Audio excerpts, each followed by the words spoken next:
राधे राधे, जय श्री कृष्णा, हर हर महादेव। स्वागत है आप सभी का आपके अपने चैनल हमारे संस्कार में। आज हम आपके लिए लेकर आए हैं मार्गशीर्ष मास महात्म्य की कथा अध्याय 11।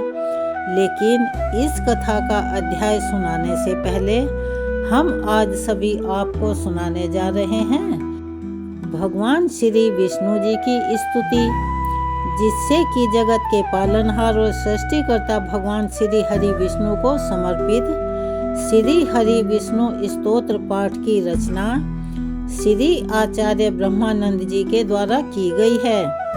इस स्तोत्र को भगवान श्री हरि विष्णु की उपासना के लिए हमारे वेद शास्त्रों में सबसे शक्तिशाली मंत्र बताया गया है। श्री हरि स्तोत्र के नियमित पाठ करने से भगवान विष्णु के साथ साथ माँ लक्ष्मी जी का भी आशीर्वाद स्वतः ही मिल जाता है। भगवान श्री हरि का यह अष्टक, जो कि मुरारी के कंठ की माला के समान है, जो भी इसे सच्चे मन से, श्रद्धा भाव से और विश्वास के साथ पढ़ता अथवा सुनता है या दूसरों को सुनाता है या सुनकर हुंकारे मात्र भरता है, अंत में वह बैकुंठ लोक को जाता है। वह दुख, शोक, जन्म मरण के बंधनों से मुक्त हो जाता है। सभी के लिए संस्कृत में इसका पाठ करना संभव नहीं है, इसीलिए हमने कोशिश की है कि आपको संस्कृत के साथ साथ हिंदी में भी इसका अर्थ बताएं, जो कि आपके सुनने और समझने के लिए आसान हो जाए। तो हमारी इस कोशिश को कमेंट्स बॉक्स में अपनी राय लिखकर अवश्य ही हमें प्रोत्साहित कीजिएगा। चलिए एक बार प्यार से बोलिए विष्णु भगवान की जय। जगज्जाल पालम कचत कंठ मालम शरच्चंद्र भालम महादैत्य कालम नभो नीलकायं दुरावारमायं सुपद्मा सहायं भजेहं।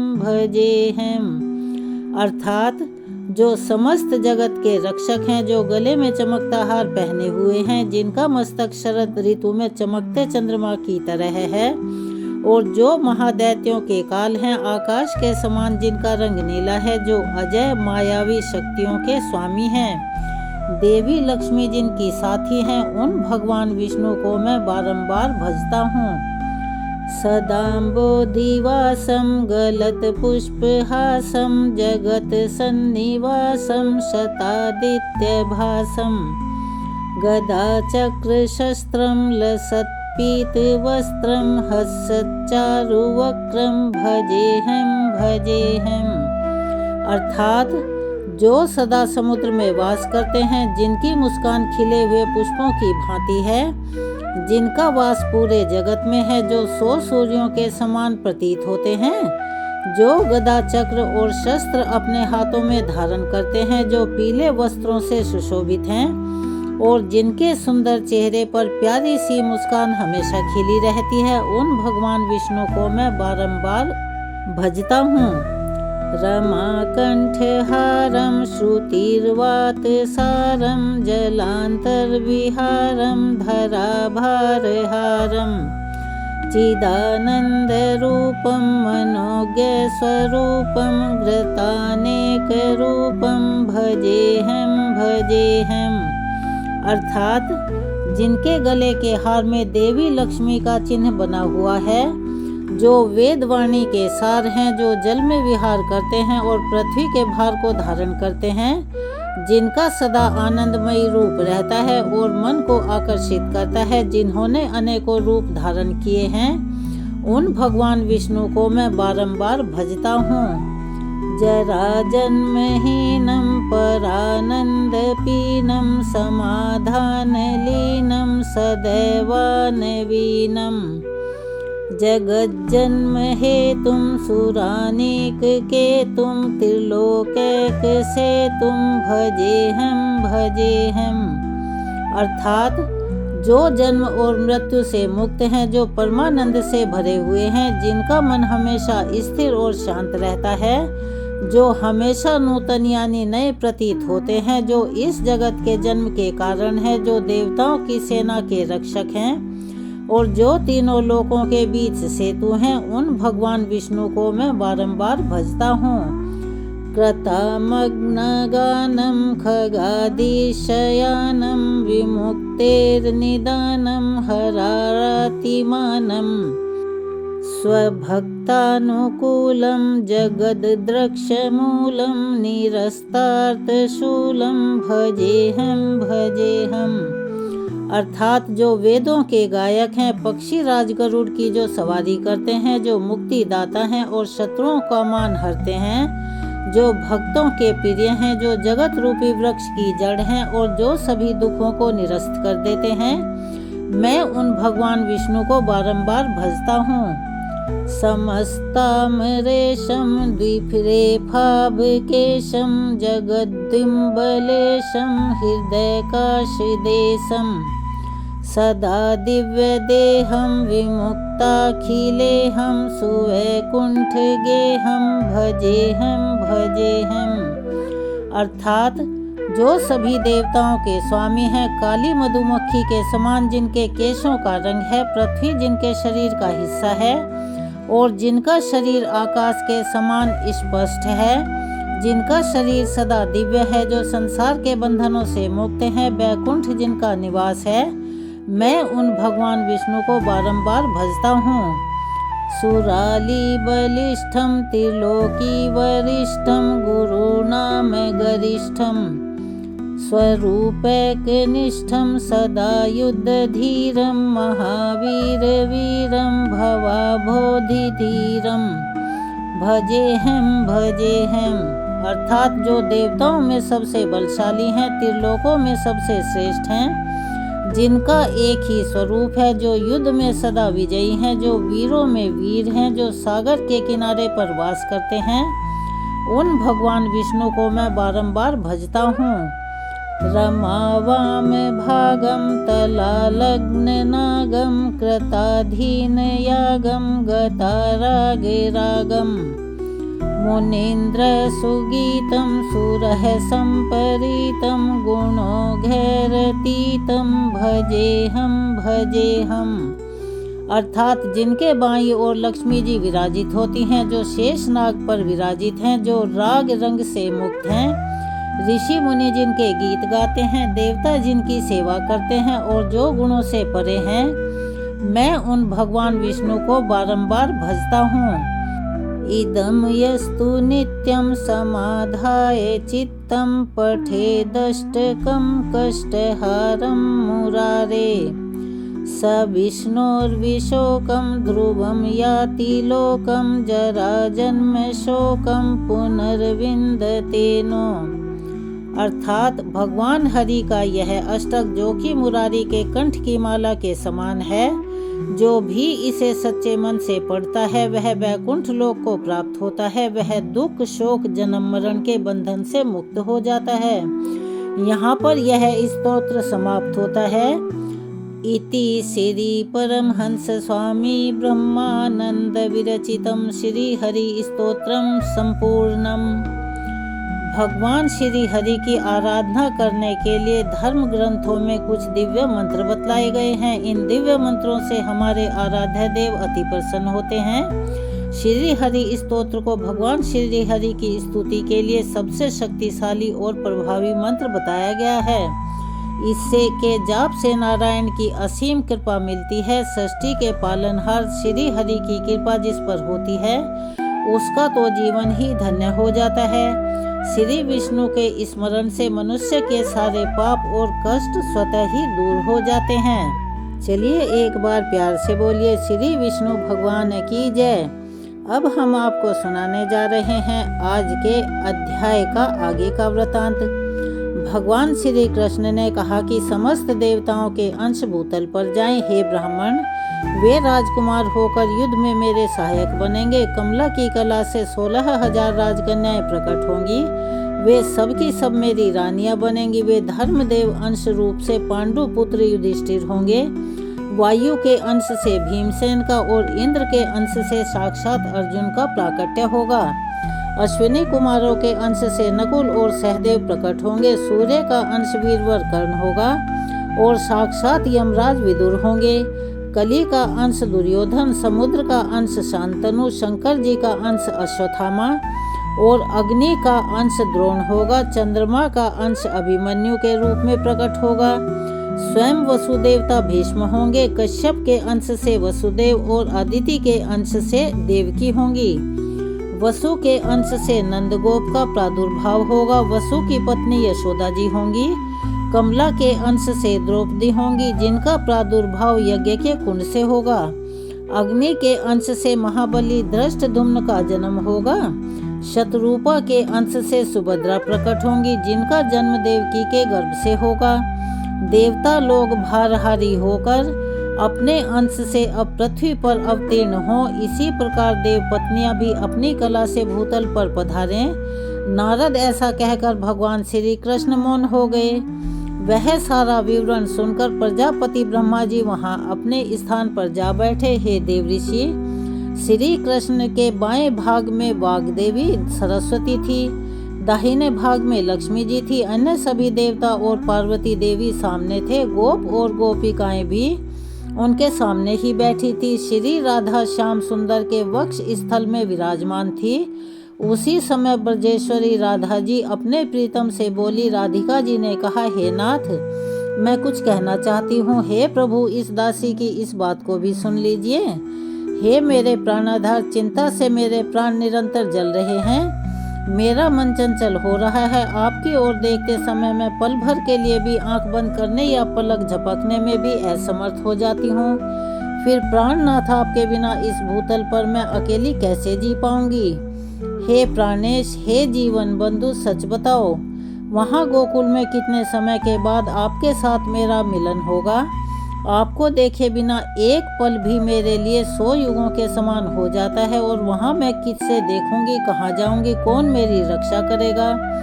हे प्राणेश्वर, आपके सिवा किसी दूसरे की पिता माता भाई बंधु बहन या पुत्र का एक अक्षण के लिए भी मैं ध्यान नहीं करती हूँ। हे मायापते, अगर आप भूतल पर मुझे भेजकर माया से ढकना चाहते हो, माया से मुझे मोहित करना चाहते हो, वैभव देकर मुझे बुलाना चाहते हो, तो मेरे सामने सच्ची प्रतिज्ञा करो। हे मधुसूदन, मेरा मन रूपी मधुप यानी भंवरा आपके मकरंद युक्त चरणार बिंदु में नित्य निरंतर भ्रमण करता रहे। जहाँ जहाँ जिस भी योनि में मेरा जन्म हो, वहाँ वहाँ आप मुझे अपना स्मरण और मनोवांछित दासत्व भाव प्रदान करोगे।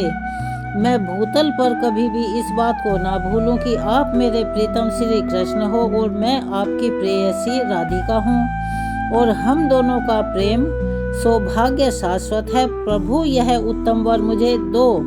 जैसे शरीर छाया के साथ और प्राण शरीर के साथ रहा करते हैं, ठीक उसी प्रकार हम दोनों का जन्म और जीवन एक दूसरे के साथ ही बीते।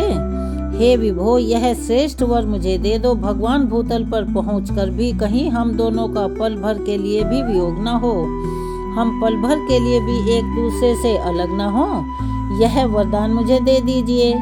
हे हरे, मेरे प्राणों से ही आपका शरीर बना है और मेरे प्राण आपके श्री अंगों से अलग नहीं हैं। मेरी इस धारणा का कौन निवारण कर सकता है। मेरे शरीर से ही तो आपकी मुरली बनी है और मेरे मन से ही आपके चरणों का भी निर्माण हुआ है।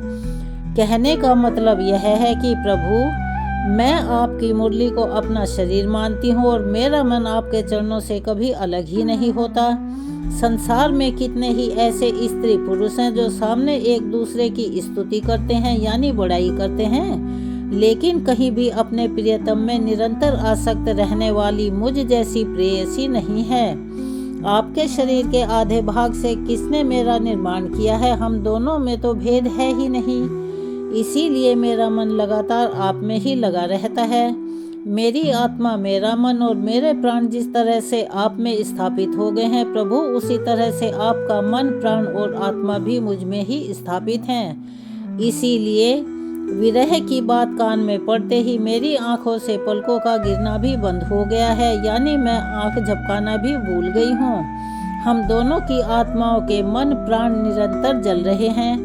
भगवान कृष्ण कहने लगे, देवी, उत्तम आध्यात्मिक योग शोक का उच्छल करने वाला होता है, शोक को दूर करने वाला होता है, इसीलिए उसे भी बताता हूँ, ध्यान से सुनो। यह योग योगेंद्र के लिए बड़ी दुर्लभ है सुंदरी। देखो, सारा ब्रह्मांड आधार और आधे के रूप में विभक्त है। आप ध्यान से सुनो। फल का आधार होता है फूल, फूल का आधार होता है पल्लव, और पल्लव का आधार होता है तना या डाली, और उसका भी आधार स्वयं वृक्ष होता है। अब वृक्ष कैसे बनता है? उसका आधार होता है अंकुर, जो बीज की शक्ति से ही संपन्न होता है। उस अंकुर का आधार बीज है, और बीज का आधार होता है पृथ्वी। सब चीजों का लगातार एक दूसरे से संबंध है, एक दूसरे में समाये हुए हैं। तो पृथ्वी का आधार है शेषनाग, और शेष के आधार भी हैं जो कि कच्छप यानी कछुआ हैं। अब कछुए जी का आधार वायु है, और वायु का आधार हूँ मैं, और मेरी आधार स्वरूपा तुम हो, क्योंकि मैं तो सदा तुम में ही स्थित रहता हूँ। हे राधिके, तुम शक्तियों का समूह और मूल प्रकृति ईश्वरी हो। मैं तुम्हारा आत्मा निरीह हूँ। तुम्हारा संयोग प्राप्त करके ही चेष्टावान होता हूँ, कुछ भी करने में समर्थ होता हूँ। शरीर के बिना आत्मा कहाँ, और आत्मा के बिना शरीर कहाँ? देवी, शरीर और आत्मा दोनों की प्रधानता है। बिना दोनों के संसार भला कैसे चल सकता है? हे राधे, हम दोनों में कहीं कोई भेद नहीं है। जहाँ आत्मा है वहाँ शरीर है। वे दोनों एक दूसरे से अलग हैं ही नहीं। जैसे दूध में सफेदी, अग्नि में दाही की शक्ति, पृथ्वी में गंध और जल में शीतलता होती है, ठीक उसी तरह तुम में मेरी स्थिति है। यहाँ पर भगवान श्री कृष्ण राधिका जी को अलग होने से पहले समझा रहे हैं कि हम दोनों एक दूसरे से अलग नहीं हैं। वह कहते हैं कि मेरे बिना राधिका तुम निर्जीव हो, और तुम्हारे बिना मैं अदृश्य हूँ। हे सुंदरी, तुम्हारे बिना मैं संसार की सृष्टि नहीं कर सकता, यह बात निश्चित है। ठीक उसी प्रकार जैसे कुम्हार मिट्टी के बिना घड़ा नहीं बना सकता, और सुनार सोने के बिना आभूषण नहीं बना सकता, स्वयं आत्मा जैसे नित्य है, उसी प्रकार साक्षात प्रकृति स्वरूपा तुम नित्य हो। तुम में संपूर्ण शक्तियों का समाहार उचित है, और तुम सबकी आधारभूता और सनातनी हो। लक्ष्मी जी, सरस्वती जी, पार्वती जी, ब्रह्मा जी, शिव जी, शेषनाग और धर्म, यह सब मेरे प्राणों के समान है, किंतु तुम मुझे प्राणों से भी अधिक बढ़कर प्यारी हो। हे राधिके, यह सब देवता और देवियां तो मेरे निकट हैं, परंतु अगर तो तुम मुझसे इनसे अधिक प्रिय ना होती तो मेरे वक्ष स्थल में कैसे विराजमान हो सकती थी। हे सुशील राधे, अब आंसू बहाना बंद करो, और साथ ही इस निष्कल भ्रम का परित्याग भी कर दो, और हर प्रकार की शंका छोड़कर निर्भय भाव से वृषभानु के घर में पधारो। हे सुंदरी, 9 महीने तक कलावती के पेट में स्थित गर्भ को माया द्वारा वायु से भरकर रोके रहो। 10वां महीना आने पर तुम भूतल पर प्रकट हो जाना। अपने दिव्य रूप का परित्याग करके शिशु रूप धारण कर लेना। जब गर्भ से वायु के निकलने का समय हो तो तब कलावती के समीप पृथ्वी पर नग्न शिशु के रूप में गिरकर निश्चय ही रोने लगना। हे साध्वी, तुम गोकुल में अयोनिजा रूप से प्रकट होगी, मैं भी अयोनिज रूप से ही अपने आप को प्रकट करूंगा, क्योंकि हम दोनों का गर्भ में निवास होना संभव ही नहीं है। मेरे भूमि पर स्थित होते ही मेरे पिताजी वासुदेव मुझे गोकुल में पहुंचा देंगे। वास्तव में वे कंस के भय का बहाना लेकर मैं तुम्हारे लिए ही गोकुल में जाऊंगा। हे कल्याणी, तुम वहाँ यशोदा जी के मंदिर में मुझ नंदनंदन को प्रतिदिन आनंद पूर्वक देखा करोगी और अपने हृदय से लगाओगी। हे राधिके, मेरे वरदान से तुम्हें समय समय पर मेरी स्मृति रहेगी, और मैं तुम्हारे साथ वृंदावन में नित्य स्वच्छंद विहार भी करूंगा। हे सुशीला, आदि जो 33 तुम्हारी सखियां हैं, उनके साथ और अनेक बहुसंख्यक गोपियों के साथ तुम गोकुल में पधारो। असंख्य गोपियों को अपने अमृतोपमयी और परिमित वाणी द्वारा समझा बुझाकर आश्वासन देकर गोलोक में साथ रहकर तुम्हें गोकुल में जाना है। राधिके, मैं भी इन असंख्य गोपों को यही स्थापित करके पीछे से वसुदेव जी के निवास स्थान मथुरापुरी में पदार्पण करूंगा। मेरे प्रिय से प्रिय गोप बहुत सी संख्या में मेरे साथ क्रीड़ा करने के लिए ब्रज में चले और वहां गोपों के घर में जन्म ले। नारद जी ऐसा कहकर भगवान कृष्ण मौन हो गए।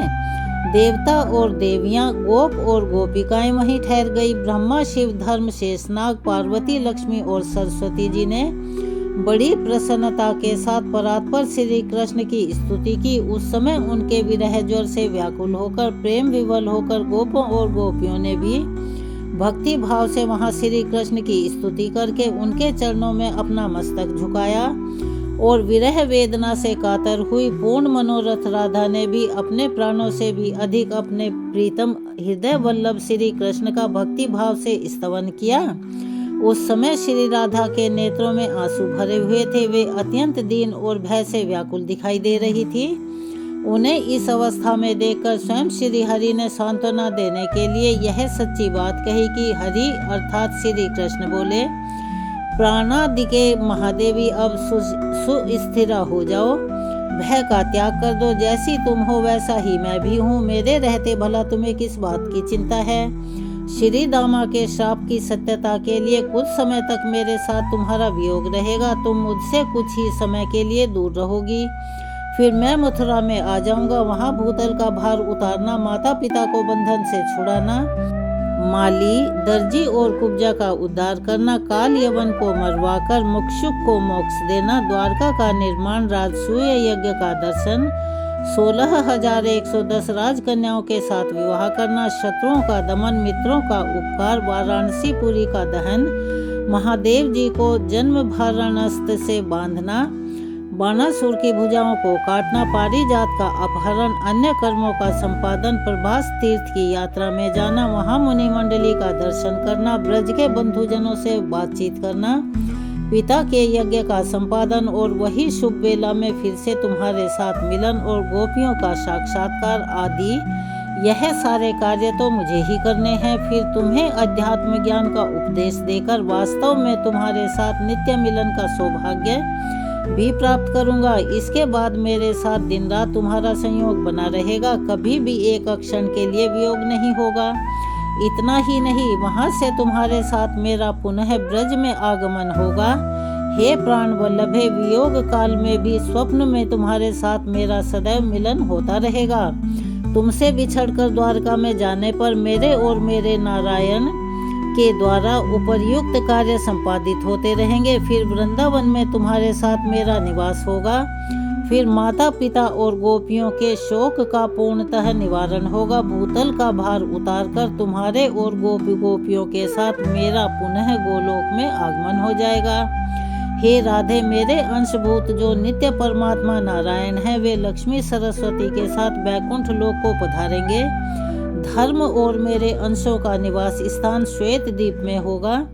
देवताओं और देवियों के अंश भी अक्षय धाम को पधारेंगे। फिर इसी गोलोक में तुम्हारे साथ मेरा निवास होगा। हे कांत, इस प्रकार समस्त भावी शुभाशुभ का वर्णन तो मैंने कर दिया है। मेरे द्वारा जो निश्चय हो चुका है उसका कौन निवारण कर सकता है। फिर भगवान श्री कृष्ण ने देवताओं और देवियों से कुछ बातें कही। देवताओं, अब आप लोग भाविका की सिद्धि के लिए अपने अपने स्थान को जाइए। पार्वती जी, आप अपने दोनों पुत्रों और स्वामी के साथ कैलाश पर्वत की ओर जाइए। मैंने जो कार्य आपकी जिम्मेदारी पर दिया है वह सब यथा समय पूरा होगा। हे ब्रजेश्वरी राधे, गणेश जी को छोड़कर शेष छोटे बड़े सभी देवता और देवतियों का कला द्वारा भूतल पर अवतरण होगा। फिर लक्ष्मी जी, सरस्वती जी और श्री राधा सहित पुरुषोत्तम श्री हरि को भक्ति भाव से प्रणाम करके सब देवता आनंद पूर्वक अपने अपने स्थान को चले गए।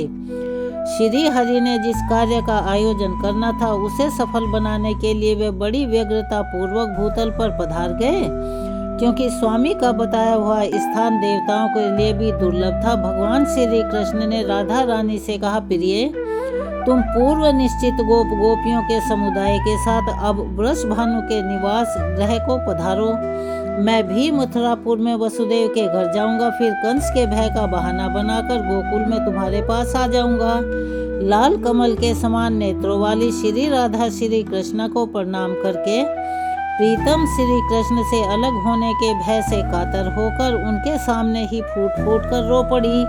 वे ठहर ठहर कर कभी तो दूर तक जाती और फिर बार बार आगे जाकर वापस लौट आती। लौटते ही फिर से वह श्री कृष्ण का मुंह निहारने लगती। सती राधा शरद काल की पूर्णिमा के चंद्रमा की कांति सुधा से पूर्ण प्रभु के मुख चंद्र की सौंदर्य माधुरी को अपने नेत्र के चकोरों के द्वारा पान करती थी। फिर परमेश्वरी राधा प्रभु की 7 परिक्रमा करके 7 बार प्रणाम करने के बाद फिर से श्री हरि के सामने खड़ी हो गई। इतने में ही करोड़ों गोपियों का समूह वहां आ पहुंचा। उन सबके साथ श्री राधा ने पुनः श्री कृष्ण को प्रणाम किया। उसके पश्चात 33 सखी स्वरूप गोप किशोरियों और गोप समूहों के साथ सुंदरी राधा श्री हरि अर्थात श्री कृष्ण को मस्तक झुकाकर भूतल के लिए प्रस्थान कर गई। वे सबके सब श्री हरि के बताए हुए स्थान नंद गोकुल को गए। फिर राधा जी वृषभानु के घर में और गोपियां अन्य गोपों के घर में चली गई। गोपियों सहित श्री राधा के भूतल पर चले जाने पर श्री हरि भी शीघ्र ही वहां पहुंचने के लिए उत्सुक हो गए। गोलोक के गोपों और गोपियों से बात करके उन्हें अपने अपने कामों में लगाकर मन की गति से चलने वाले जगदीश्वर श्री हरि अब मथुरा में जा पहुंचे। पहले देवकी और वसुदेव के जो पुत्र हुए उन्हें तो कंस ने तत्काल ही मार डाला था। इस तरह उनके 6 पुत्रों को उसने काल के गाल में डाल दिया। देवकी का 7वां गर्भ शेष नाग का अंश था, जिसे योग माया ने खींचकर गोकुल में निवास करने वाली रोहिणी जी के गर्भ में स्थापित कर दिया। फिर वह श्री हरि की आज्ञा से चली गई। आज की कथा को हम यही वृतांत देते हैं। अब हम और आप मिलकर पाठ करते हैं श्री कृष्ण चालीसा का। बंशी शोभित कर मधुर नील जलद तन श्याम, अरुण अधर जनु बिंब फल नयन कमल अभिराम। पूर्ण इंद्र अरविंद मुख पीतांबर शुभ साज, जय मन मोहन मदन छवि कृष्ण चंद्र महाराज। जय यदुनंदन जय जगवंदन, जय वसुदेव देवकी नंदन। जय यशोदा सुत नंद दुलारे, जय प्रभु भक्तन के द्रग तारे। जय नट नागर नाग नथैया, कृष्ण कन्हैया धेनु चरैया। पुनि नख पर प्रभु गिरवर धारो, आओ दीनन कष्ट निवारो। वंशी मधुर अधर धरि टेरो, होवे पूर्ण मनोरथ मेरो। आओ हरि पुनि माखन चाखो, आज लाज भारत की राखो। बोल कपोल चिबुक अरुणारे, मृदु मुस्कान मोहिनी डारे। रंजित राजीव नयन विशाला, मोर मुकुट बैजंती माला। कुंडल शवन पीत पट आछे, कटी किंकणी काछन काछे। नील जलज सुंदर तन सोहे, छवि लखी सुर नर मुनि मन मोहे। मस्तक तिलक अलक घुंघराले, आओ कृष्ण बांसुरी वाले। करी पय पान पुतन हितारियो, अका बका कागा सुर मारियो। मधुबन जलत अग्नि जब ज्वाला, भय शीतल लखित ही नंद लाला। सुरपति जब ब्रज चढ़ियो रिसाई, मूसर धार वारी बरसाई। लगत लगत ब्रज चहन बहाए, गोवर्धन नख धारी बचायो। लखिय सुदामा मन भ्रम अधिकाई, मुख मह 14 भुवन दिखाई। दुष्ट कंस अति उधम मचायो, कोटि कमल जब फूल मंगायो। नाथ काली यही तब तुम लीनो, चरण चिन्ह दे निर्भय कीनो। करी गोपन संग राक्षस विलासा, सबकी पूरन करी अभिलाषा। केतिक महा असुर संग हारे, कंस ही केस पकड़ दे मारे। मात पिता की बंदी छुड़ाई, उग्र सैन कह राज दिलाई। मही से मृतक छहो सुत लायो, मातु देव की शोक मिटायो। भौमासुर मुर दैत्य संघारी, लाए 10 सहस कुमारी। दे भीम ही तृण चीर सहारा, जरा सिंधु राक्षस कहाँ मारा। असुर बकासुर आदिक मारियो, भक्तन के सब कष्ट निवारियो। दीन सुदामा के दुख टारियो, तंदुल 3 मूठ मुख डारियो। प्रेम के साग विदुर घर मांगे, दुर्योधन के मेवा त्यागे। लखी प्रेम की महिमा भारी, ऐसे श्याम दीन हितकारी। भारत के पारथ रथ हाके, लिए चक्र कर नहीं बल थाके। निज गीता के ज्ञान सुनाए, भक्तन हृदय सुधा बरसाए। मीरा थी ऐसी मतवाली, पी गई विष बजा कर ताली। राणा भेजा सांप पिटारी, शालिग्राम बने बनवारी। निज माया तुम विदहि दिखायो, उरद संशय सकल मिटायो। तब शत निंदा करी तत्काला, जीवन मुक्त भयो शिशुपाला। जब ही द्रौपदी टेर लगाई, दीनानाथ लाज अब जाई। तुरत ही वसन बने नंदलाला, बढ़े चीर भय हरि मुँह काला। असनाथ के नाथ कन्हैया, डूबत भंवर बचावत नैया। सुंदर दास आस उरधारी, दया दृष्टि कीजे बनवारी। नाथ सकल मम कुमति निवारो, समहु बेगी अपराध हमारो। खोलो पट अब दर्शन दीजे, बोलो कृष्ण कन्हैया की जय। यह चालीसा कृष्ण का पाठ करे उरधारी, अष्ट सिद्धि नवनिधि फल लहे पदारथ चारी। यहाँ पर श्री कृष्ण की चालीसा समाप्त होती है। चलिए एक बार प्यार से बोलिए श्री कृष्ण भगवान की जय। चलिए अब सब मिलकर करते हैं श्री कृष्ण भगवान की आरती। आरती कुंज बिहारी की, श्री गिरधर कृष्ण मुरारी की। गले में वैजंती माला, बजावे मुरली मधुर बाला। श्रवण में कुंडल झलकाला, नंद के आनंद नंद लाला।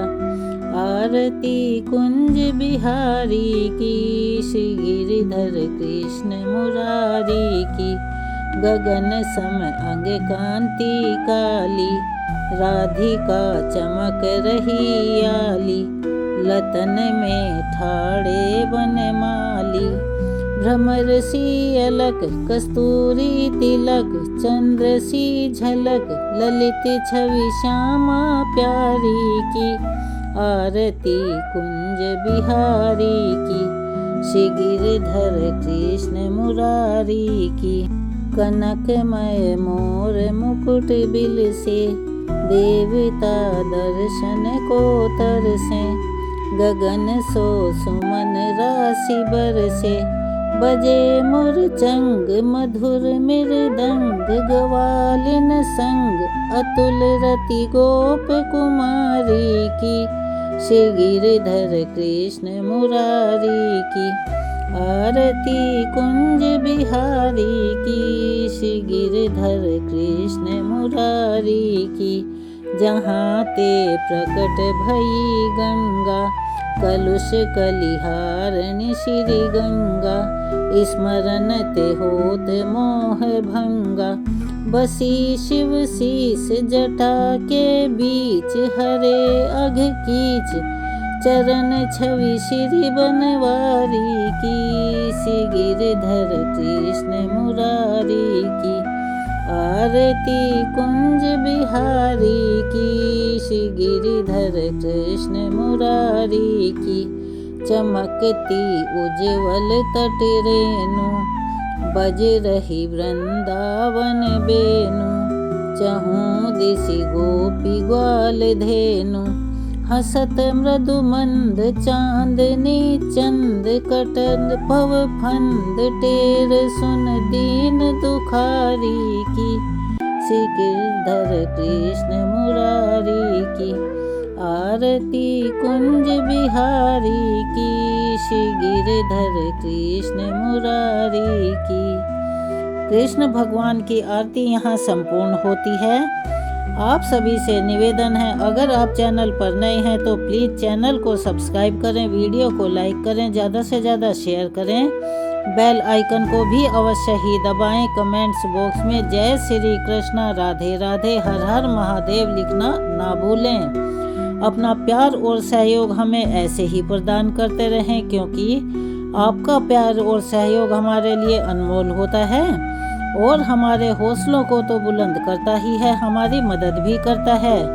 इसीलिए आप सभी से हाथ जोड़कर अनुरोध है कि अपना सहयोग और प्यार हमें ऐसे ही देते रहें। मिलते हैं कल अगली वीडियो में। कथा के आगे के वृतांत के साथ और किसी नई जानकारी के साथ। तब तक के लिए धन्यवाद।